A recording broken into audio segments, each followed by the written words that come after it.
Hi, I'm Delegate Patrick Hope, and I want to welcome you to my weekly video updates from Thomas Jefferson's Capitol. This is the first week of the 46-day session and my 10th session overall representing Arlington County. On Wednesday, Governor Northam addressed the General Assembly and laid out his vision for the Commonwealth. First, in investing in education, Governor Northam's proposed budget includes funding to hire additional K-12 counselors and give teachers a 2% raise. The governor also proposed investing in higher education, proposing a tech talent investment fund to increase the number of students graduating with degrees in computer science and related fields to over 25,000 during the next 20 years. If we want to preserve the quality of Virginia's world-class education system so that every student receives a quality education, we have to pay our teachers competitively, and we can begin by giving them the single largest one-year pay raise in the last 15 years. Our teachers deserve this. On gun safety, Governor Northam outlined a package of bills to reduce gun violence and save lives, including legislation to require universal background checks, increase the punishment for unsecured firearms, and establish an extreme risk protection order.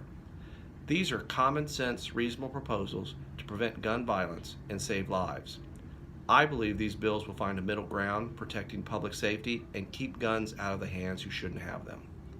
On criminal justice reform, Governor Northam proposed legislation to continue Virginia's progress on criminal justice reform, including bills to decriminalize simple possession of marijuana and end the suspension of driver's licenses for non-driving offenses and unpaid fines and fees.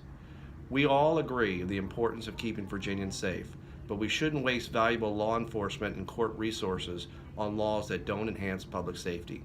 Making simple possession of marijuana a civil penalty will allow our law enforcement officers and courts to focus on crimes that represent a true threat to the safety of Virginians, and will help ensure that one mistake doesn't define a person for the rest of their life.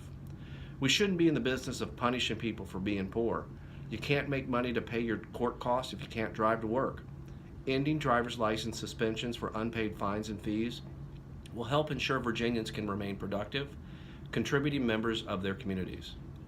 On fair and accessible elections, Governor Northam proposed legislation to increase the transparency of elections and improve access to voting, including legislation to repeal the voter ID law, implement no-excuse absentee voting, and ban corporate contributions.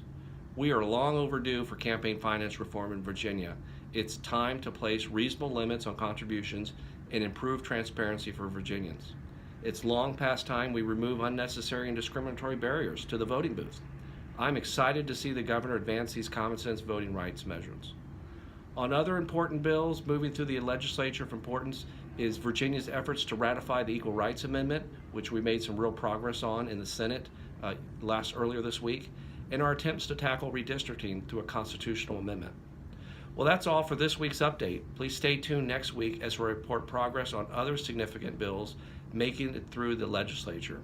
In the meantime, if I can be of service to you, please contact my office by email at delphope at house.virginia.gov or call my Richmond office at area code 804-698-1047. Thanks for watching, and we'll see you back here next week.